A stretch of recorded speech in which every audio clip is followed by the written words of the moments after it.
कक्षा 10 के सभी बच्चे ध्यान दें। हम लोग समांतर माध्य पढ़ रहे थे गणित विषय के अंतर्गत। इसमें आज हम लोग 4 नंबर का सवाल पढ़ेंगे, जो विचलन विधि द्वारा समांतर माध्य ज्ञात कीजिए। ये 4 नंबर का सवाल आता है और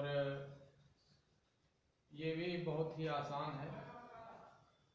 इस तरीके से वर्ग अंतराल दिया होगा, बारंबारता दी हुई होगी।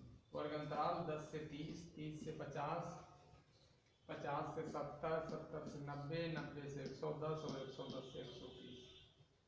बारंबारताएं दी हुई हैं 5, 8, 12, 20, 13, 2। उसी तरीके से हम सारणी बनाएंगे, वर्ग अंतराल की सारणी बनाएंगे। वर्ग अंतराल लिख लेंगे 10 से 30, 30 से 50, 50 से 70, 70 से 90, 90 से 110, 110 से 130।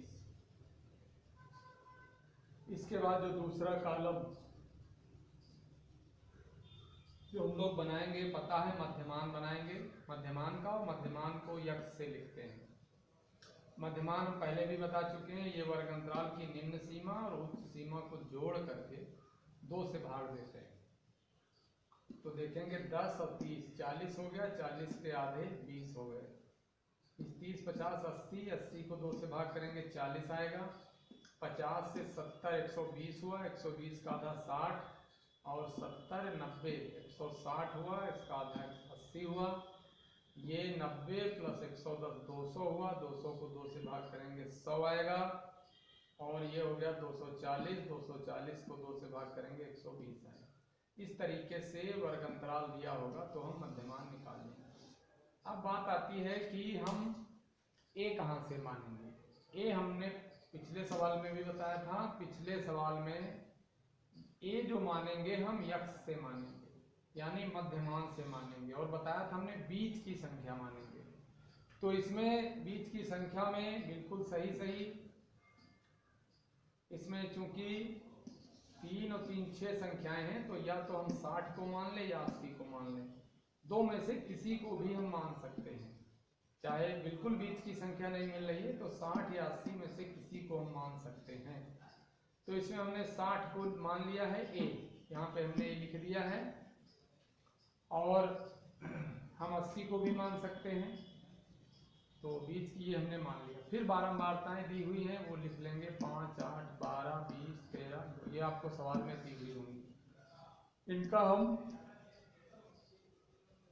बारंबारताओं का योग हमें हर सवाल में करना है, तो हम इनको जोड़ भी लेंगे। 8, 5, 13, 2, 15, 15 और 3, 18, 2, 20, 5 से लेकर 2, 2, 3, 3, 2, 5, 1, 6, यानी योग इनका 60। फिर जो अगला कॉलम हम बना चुके हैं पिछले सवाल में, ये भी d बराबर यक्स माइनस ए होता है, जो हमने कल बताया था कल्पित माध्य से विचलन। तो ये d बराबर यक्स माइनस ए होता है। यक्स हमारा ये है और ए ये है। यहाँ पे थोड़ा सा ध्यान देने की बात है, जब हम यक्स माइनस ए निकालेंगे तो यक्स ये है और ए ये है। तो 20 माइनस 60, 20 माइनस 60, तो माइनस का 40 आएगा। 40 माइनस 60 माइनस का 20 आएगा। फिर 60 माइनस 60 0 आएगा। फिर 80 माइनस 60, क्योंकि हमको x में से घटाना है। 80 माइनस 60 20 आएगा। फिर 100 माइनस 60 40 आएगा। और 120 माइनस 60 60 आएगा। इस तरीके से कल भी हमने बताया था, कुछ संख्याएं माइनस में आएंगी और 0 के ऊपर की माइनस, फिर नीचे की प्लस आएगी। इसके बाद जो हमारा तीसरा कॉलम बनेगा वो बनेगा u बराबर d अपान एच। ये तो हमारा d निकल आया है। अब u बराबर d अपान एच। h जो मानेंगे, h जो होता है हमारा, वो होता है वर्गांतर। जैसे कि इसमें 10 से 30 में 20 का अंतर है। सब में 30 20, 50 50, 20 70, 70 20, 90 90 20, 110 110 20। यही इसमें आता है 20 20, 40 20, 60 20, 80 20, 100 20, 100। ये 20 20 का अंतर है, तो यच जो होगा हमारा होगा 20। हमने ए तो माना था और यच हमारा है 20। तो इसमें इसको हम सबको 20 से भाग दे देंगे। तो 20 से भाग देंगे, 20 दूना 40, 20 एकम 20, 20 जीरो जीरो, 20 एकम 20, 20 दूना 40, 20 तिहाई 60। फिर जो लास्ट कॉलम हमारा बनेगा वो होगा एफ इंटू यू। तो एफ हमारा ये है और यू हमने ये निकाल लिया है। इनकी गुणा करेंगे, ध्यान देंगे एफ ये है और यू ये है। तो 5 दूना माइनस का 10, चिन्ह का ध्यान रखेंगे, 8 एकम माइनस का 8, 12 जीरो जीरो, 20 एकम 20, 13 दूनी 26 और 2 तिहाई 6। फिर हम उसी तरीके से सिग्मा एफ यू निकालेंगे, माइनस की अलग जोड़ेंगे, प्लस की अलग जोड़ेंगे। माइनस के हो गए 10 8 18, प्लस के हो गए 6 6 12, 2 2 4 हुए 5।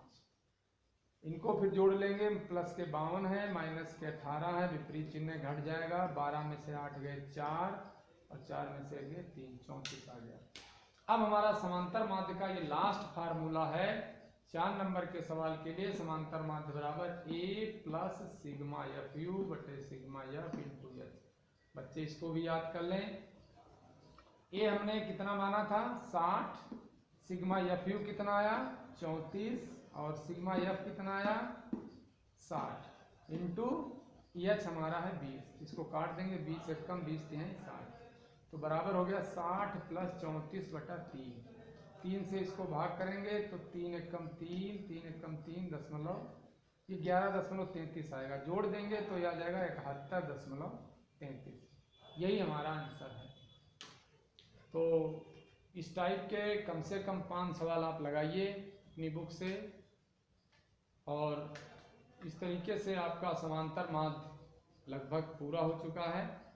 और यदि कोई सवाल रह जाता है तो आप इसको हमें बताएं, तो उन सवालों को भी बता दिया जाए, ताकि कल जो है, या एक टाइप का सवाल और बच रहा है जिसमें अज्ञात बारंबारताएं निकालना होता है, वो भी पूछा जाता है, तो कल उसको भी बता देंगे। इस प्रकार से हमारा समांतर माध्य समाप्त हो रहा है।